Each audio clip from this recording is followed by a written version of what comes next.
ناظرین گرامی السلام علیکم ورحمۃ وبرکاتہ۔ آج کی بات خاص بات میں آپ لوگوں کا استقبال ہے۔ ناظرین گرامی، میں انصار عزیز ندوی اس وقت دن بھر سے آئی ہوئی کچھ اہم ترین خبروں کی تفصیلات لے کر آپ لوگوں کی خدمت میں حاضر ہوں۔ تفصیلات میں جانے سے پہلے آپ کو اطلاع کر دوں کہ آپ کی دی جانے والی امانتیں حقداروں تک پہنچانے کا سلسلہ لگاتار جاری ہے، اور آج بھی ایک تازہ بستی میں جو ہمارے کام ہوئے ہیں اس کی تفصیلات ویڈیوز وغیرہ سامنے آ گئی ہیں۔ مزید بستیوں میں کام جاری ہے۔ جن لوگوں کو حصہ لینا ہے نیچے واٹس ایپ کا نمبر دیا جا رہا ہے، اس پر آپ لوگ میسج کر کے تفصیلات حاصل کر سکتے ہیں۔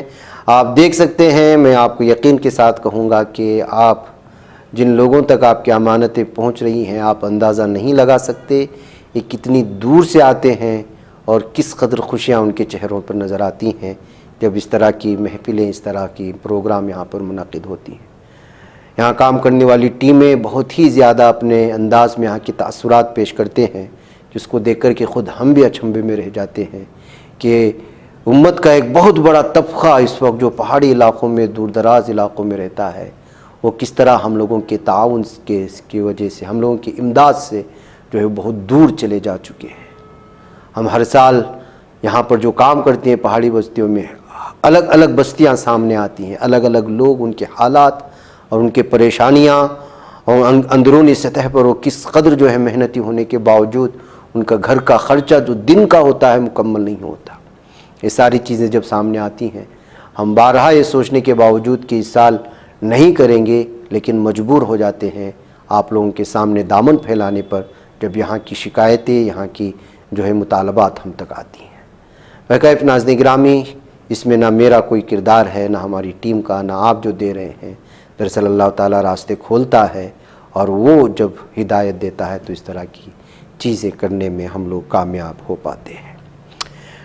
ناظرین گرامی، آئیے خبروں کی جانب بڑھتے ہیں۔ جموں کشمیر کے وزیر اعلیٰ عمر عبداللہ نے کہا کہ کسی ایک طبقے کو نشانہ بنانے سے کشیدگی میں اضافہ ہوگا۔ وقف ترمیمی بل کے خلاف مظاہروں کے بارے میں 24 مارچ کو صحافیوں سے بات کرتے عمر عبداللہ نے کہا کہ ایک ہی مذہب کو نشانہ بنایا جا رہا ہے جو درست نہیں۔ علاوہ ازیں انہوں نے کہا کہ ہر مذہب کا اپنا دائرہ کار اور فلاحی کام ہوتا ہے، صرف ایک مذہبی طبقے کو نشانہ بنانا غلط ہے اور اس سے صرف کشیدگی میں اضافہ ہوگا۔ ادھر انڈیا اتحاد کے طلبہ تنظیمیں آج دہلی کے تاریخی جنتر منتر پر نئی تعلیمی پالیسی کے خلاف مظاہرہ کر اس مظاہرے میں کانگریس رکن پارلیمنٹ راہل گاندھی بھی پہنچے اور بی جے پی کے ساتھ ساتھ RSS پر تعلیمی نظام کو تباہ کرنے کا سنگین الزام بھی عائد کیا۔ طلبہ کے مظاہرے میں اچانک پہنچے راہل گاندھی نے مظاہرین طلبہ سے خطاب کرتے ہوئے کہا کہ RSS پورے تعلیمی نظام کو تباہ و برباد کر رہا ہے۔ پنجاب کے موہالی میں گزشتہ دنوں موموز کی کچھ دکانوں پر چھاپہ ماری کی گئی تھی اور خراب سامانوں کے استعمال کا پتہ چلا تھا۔ اس چھاپہ ماری کی کچھ ویڈیو سوشل میڈیا پر وائرل ہوئی، جن میں ایک جگہ فریزر میں جانور کا کٹا ہوا برآمد سر دکھایا گیا۔ شبہ ظاہر کیا کہ سر کتے کا ہے۔ موموز اور اسپرنگ رول میں کتے کا گوشت استعمال کیے جانے کا اندیشہ بھی ظاہر کیا گیا تھا۔ فوری طور پر اس سر کو جانچ کے لیے لیبارٹری بھیجا گیا، جس کی رپورٹ سامنے آ گئی۔ محکمہ مویشی پروری کے ذریعے جاری اس رپورٹ میں واضح کیا گیا ہے کہ ایک کٹا ہوا سر کتے کا نہیں بلکہ ایک بکرے کا تھا۔ انفورسمنٹ ڈائریکٹوریٹ پٹنہ نے ریلوے کلیمز ٹریبونل گھوٹالے میں بڑی کارروائی کرتے ہوئے 8.2 کروڑ روپے کی 24 غیر منقولہ جائیدادوں کو عارضی طور پر ضبط کر لیا ہے۔ یہ کارروائی منی لانڈرنگ کے روک تھام ایکٹ کے تحت کی گئی۔ ED نے اس گھوٹالے میں شامل مختلف افراد اور کمپنیوں کی جائیدادیں ضبط کرنے کے ساتھ ساتھ ان کے خلاف مقدمہ بھی درج کر لیا ہے۔ مدھیہ پردیش کے اجین میں ہونے والے سمہاستھا کو لے کر کافی ہنگامہ ہو رہا ہے۔ BJP رکن اسمبلی چنتامنی مالویہ نے اسمبلی میں مسئلہ اٹھایا اور کہا کہ اجین کی کسان پریشان ہیں اور ڈرے ہوئے ان کی زمینوں پر زبردستی قبضہ کیا جا رہا ہے۔ اس بیان کے بعد BJP کی قومی صدر JP نڈا نے انہیں نوٹس جاری کیا۔ نوٹس میں کہا گیا کہ آپ عوامی جگہ پر بیان بازی کر کے پارٹی کی چھوی کو خراب کر رہے ہیں۔ BJP کی جانب سے بھیجے گئے نوٹس میں چنتامنی کو 7 دنوں کے اندر جواب دینے کے لیے کہا گیا ہے۔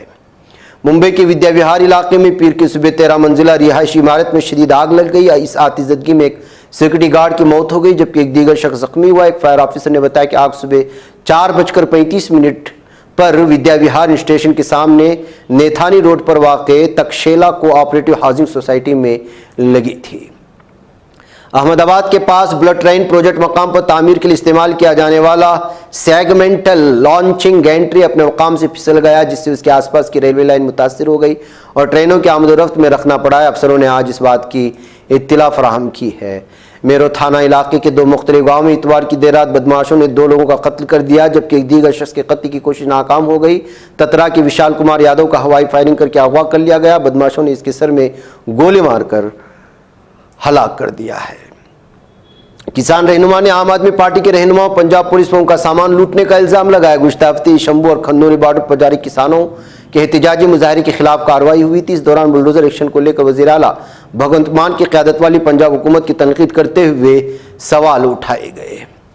سینئر وکیل راجیہ سبھا رکن کپل سبل نے ملک کے عدالتی نظام پر عوام کے گھٹتے اعتماد پر تشویش کا اظہار کرتے ہوئے کہا کہ حکومت اور عدلیہ کو تسلیم کرنا ہوگا کہ موجودہ نظام خاص طور پر ججوں کی تقرری کا عمل اب مؤثر نہیں رہا۔ انہوں نے کرپشن، جانبداری اور عدالتی فیصلوں میں سیاسی اثر و رسوخ جیسے مسائل پر سوال اٹھایا ہے۔ دہلی یونیورسٹی تقریباً 3 دہائیوں کے وقفے کے بعد اپنی توسیع کی طرف اہم قدم اٹھا رہی ہے۔ نجف گڑھ کے روشن پورہ علاقے میں واقع ویر ساورکر کالج میں اس تعلیمی سیشن سے داخلے کا عمل شروع ہو جائے گا۔ نو تعمیر شدہ کالج ڈی یو کے ویسٹ کیمپس میں صرف 5 منٹ کے فاصلے پر واقع ہے۔ ہماچل پردیش کی راجدھانی شملہ کے ایک پرائیویٹ اسکول میں بچوں کے لیے ایسا حکم جاری کیا گیا ہے جس پر شہر میں ایک تنازع کھڑا ہو گیا۔ پرائیویٹ اسکول نے بچوں کو عید کے لیے کرتا پاجامہ اور ٹوپی پہن کر اسکول آنے کے لیے کہا، تاہم بعد میں اسکول نے ایک اور حکم جاری کرتے ہوئے پروگرام کو منسوخ کر دیا۔ پاکستان کے صوبے بلوچستان میں نامعلوم مسلح افراد نے مختلف واقعات میں 4 پولیس اہلکاروں اور 4 مزدوروں کو گولی مار کر ہلاک کر دیا۔ نوشکی شہر کے قریب آباد علاقے میں ہفتہ 22 مارچ کو پہلا واقعہ پیش آیا جہاں پیٹرولنگ پولیس ٹیم پر موٹر سائیکل سوار مسلح افراد نے فائرنگ کر دی جس میں 4 پولیس اہلکار ہلاک ہو گئے تھے۔ ناظرین گرامی، کینیڈا کے نئے وزیر اعظم مارک کارنی نے 28 اپریل 2025 کو ملک میں فوری انتخابات کا اعلان کیا۔ انہوں نے اس فیصلے کی وجہ امریکی صدر ڈونلڈ ٹرمپ کی پالیسیوں سے لاحق خطرات کو قرار دیا ہے۔ وزیر اعظم کارنی کے بیان سے واضح کیا ہے کہ کینیڈا اور امریکہ کے تعلقات کشیدہ ہو چکے ہیں۔ دونوں ممالک جو کبھی قریبی اتحادی اور تجارتی شراکت دار تھے اب بہت سے معاملات پر آپس میں دست و گریباں ہیں۔ استنبول کی عدالت نے بدھ کو حراست میں لیے گئے میئر اکرم امام اوغلو کی بدعنوانی کے الزام میں وارنٹ گرفتاری جاری کر کے جیل بھیج دیا ہے۔ عدالتی فیصلے کے بعد ترک وزارت داخلہ نے اکرم اوغلو کو باضابطہ طور استنبول کے میئر کے عہدے سے بھی ہٹا دیا۔ غیر ملکی خبر رساں ایجنسی کے مطابق اکرم امام اوغلو پر دہشت گردی سے متعلق الزامات بھی عائد کیے گئے، تاہم انہیں صرف مالی بدعنوانی سے متعلق الزامات پر گرفتار کیا گیا۔ عدالت فیصلے کے بعد اکرم امام اوغلو نے اپنے حامیوں سے ملک احتجاج کی اپیل کی تھی۔ رفح میونسپلٹی نے خبردار کیا کہ قابض اسرائیلی فوج کی جانب سے گورنری کے تل السلطان محلے کونسل کشی کا نشانہ بنایا جا رہا ہے۔ ہزاروں شہری جن میں بچے، خواتین اور بوڑھے شامل ہیں چاروں طرف سے اسرائیلی فوج کے شدید محاصرے اور بمباری میں پھنسے ہوئے ہیں جن کے بچنے کا کوئی ذریعہ نہیں ہے اور نہ ہی دنیا کو اپنی تکلیف کی فریاد پہنچانے کا کوئی ذریعہ۔ اسرائیلی جیل میں قید ایک فلسطینی نوجوان ولید خالد عبداللہ احمد کو دوران حراست بدترین تشدد کر کے ظالم دہشت گرد صہیونی درندوں نے شہید کر دیا ہے۔ اسرائیلی نشریاتی ادارے نے تصدیق کی کہ فائرنگ کے نتیجے میں ایک شخص ہلاک ہوا یعنی جہنم واصل ہوا اور دوسرا زخمی۔ ادھر اسرائیلی فوج نے اتوار کی رات جنوبی غزہ کے سب سے بڑے ہاسپٹل حملہ کیا جس میں ایک شخص شہید اور دیگر زخمی ہو گئے اور وسیع پیمانے پر آگ لگ گئی۔ یہ بات علاقے کی وزارت صحت نے بتائی ہے۔ امریکہ اور یوکرین کے حکام کے درمیان مذاکراتی عمل جاری ہے۔ مذاکرات سعودی عرب کی میزبانی میں جاری۔ اتوار کے روز شروع ہونے والی مذاکرات کا مقصد روس اور یوکرین کے درمیان 3 سال سے زائد عرصے سے جاری جنگ کا خاتمہ ہے۔ ناظرین گرامی، آج کی بات خاص بات میں اتنا، انشاءاللہ پھر آپ لوگوں سے ملاقات ہوگی۔ مجھے اجازت دیں، السلام علیکم ورحمۃ اللہ وبرکاتہ۔